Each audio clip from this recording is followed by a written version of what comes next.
चाय रख दूं?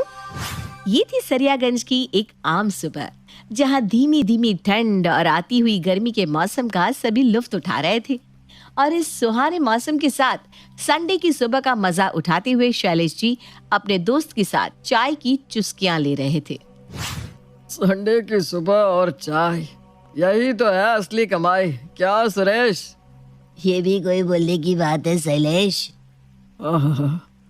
वैसे बहू, अगली बार ना मेरी चाय जरा फीकी बनाना। चीनी जरा ज्यादा पड़ गई थी आज।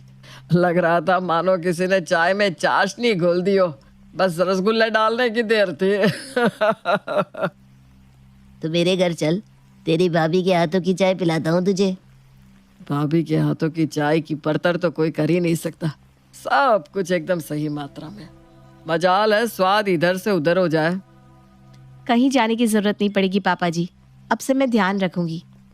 और चाय पीकर सुरेश अपने घर चला जाता है। वैसे पापा, चीनी तो ज्यादा नहीं थी चाय में। हाँ, दूध जरा कम लग रहा था। ये दूध वाला ना आजकल दूध बड़ा खराब ला रहा है। आधे से ज्यादा तो पानी मिला रहता है इसके दूध में। अब से चाय बनाओगी ना तो दूध में पानी मत मिलाना। वैसे भी आजकल चाय काफी पतली बन रही है। सभी नसीहतें सुनकर टेबल से सभी के झूठे कप उठाकर प्रिया किचन में जाती है। हाँ, जैसे प्रिया सबकी पर्सनल काम वाली है ना। अपने घर से लेकर आए थे क्या मुझे? आँख खुलती नहीं कि चाय का प्याला चाहिए सबको। हाथ में चाय चाहिए भाई, वो भी कोई उठकर लेना नहीं चाहता। और चाय बना दो, हाथ में दे दो तो ऐसी नहीं चाहिए, वैसी नहीं चाहिए, वैसी है। हद हो गई। अपने ससुराल वालों की चाय पीने की आदत से परेशान प्रिया खुद से बड़बड़ा रही थी कि तभी उसकी मुसीबत बढ़ाने उसकी ननद मेघा वहां पहुंच जाती है। अरे कोई घर पर है कि नहीं? अरे मेघा, आजा आजा, कितने दिनों बाद आई तू। अरे पूरी सूख गई है। दामाद जी कैसे हैं और बाकी सब कैसे ससुराल में? अरे बैठनी तो दो मम्मी, इतनी दूर से ट्रेवल करके आई हूँ, थक गई हूँ। चाय पिला दो ना भाभी, तो थोड़ी थकान दूर हो जाए। अरे प्रिया देख, तेरी ननद आई है, एक कप चाय रख दे। जी पापा जी, रखती हूँ। चाय की कप उठाते वक्त ही मुझे पता था कि अभी फिर मुझे चाय सर्व करनी पड़ेगी।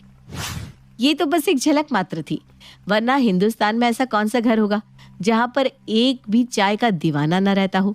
और इसी तरह कुछ चाय के शौकीनों के घर में बहू बनकर आ गई थी प्रिया। सवेरे सवेरे अपनी ननद के साथ बाकी सभी को चाय पिलाकर कप उठाकर कप धोने प्रिया जैसे ही किचन में जाती है कि विवेक कहता है, संडे बिना कब पार हो जाता है पता ही नहीं चलता। अभी तो लग रहा है कि मैं उठा था, नहाने भी जाना है। क्या करूं, नहाऊं कि छोड़ दूं? क्या छोड़ दूं? हफ्ते में एक दिन तो तू नहाता है, कौवा कहीं का। जा नहाने जा अभी। अच्छा, मैं गीजर ऑन करके आता हूँ।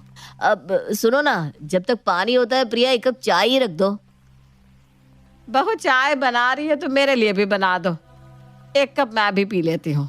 मौसम से अभी तक ठंडक गई नहीं, गला भी ना जरा भारी भारी लग रहा है। अच्छा प्रिया, चाय बना रही हो तो क्या मैं भी एक घूंट पी लूंगा? बस ज्यादा नहीं, हाँ थोड़ा सा। फिर से चाय?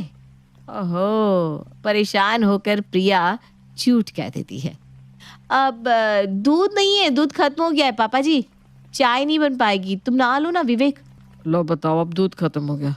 चलो कोई बात नहीं, मैं लेकर आता हूँ बहू, उसमें कौन सी बड़ी बात है। और ये कहकर जैसे ही शैलेश घर से बाहर निकलने के लिए दरवाजा खोलता है, वो देखता है कि सामने दूध वाला दूध की बाल्टी लिए खड़ा है। बिल्कुल सही समय पर आया है तू। अरे देख बहू, दूध वाला आ गया, अब तो चाय बनेगी ना। मैं दूध लेता हूँ, तू जल्दी से चाय चढ़ाने की तैयारी कर ले। देखिए, अब जो भी चाय पिएगा अपना कप अपने पास ही रखेगा, बार बार धोना मुझसे नहीं होता। कोई बाहर से आ जाए तो उसे देने के लिए कप ही नहीं बचता, क्योंकि सारे कप तो धोने में ही होते। बात तो बिल्कुल सही कह रही है बहू। देखो भाई, सब अपना अपना कप अपने पास रखो। मैं तो एक ही कप में सुबह से रात तक चाय पीता हूँ।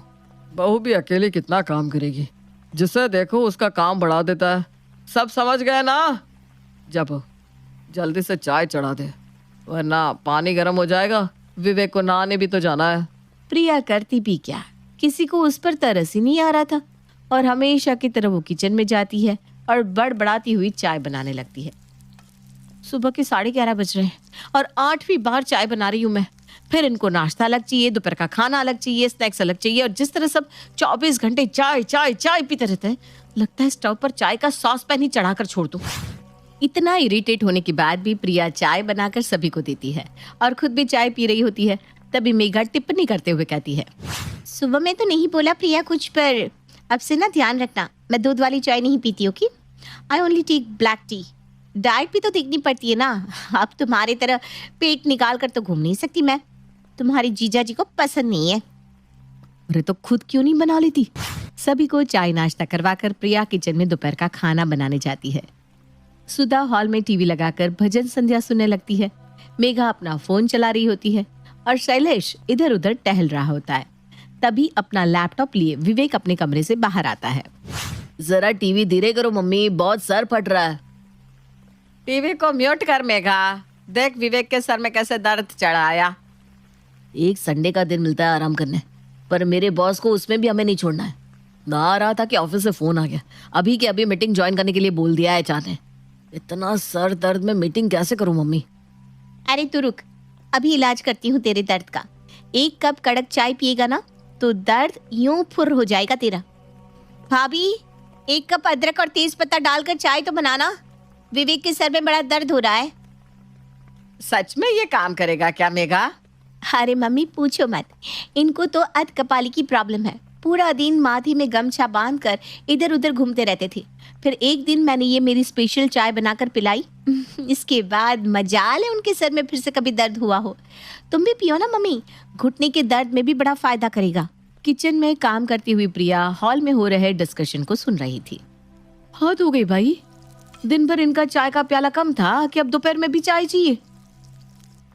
दीदी जो चाय आपने बताई है ना, उसकी रेसिपी तो मैं जानती नहीं हूँ। हो सकता है मुझसे 19-20 हो जाए, इसलिए आप ही बना दीजिए ना। 2 दिन आए हुए नहीं मुझे कि काम करने को बोला जा रहा है। बेटियों का यही तो जीवन है मम्मी, ससुराल में काम करते करते आओ और मायके में आते ही किचन में घुस जाओ। गलती हो गई मेरी, जो मेरे सर में दर्द था हो गया। रहने दो प्रिया, मैं बाहर जाकर चाय पी लूंगा। मैं मरती भी रहूं तभी भी इन लोगों को तो चाय चाहिए, चाय। और इस तरह रोज प्रिया के ससुराल में एक बार सॉस पैन से चाय गैस से उतरती तो दूसरी बार फिर चढ़ जाती। इसी में दिन बीत जाते हैं।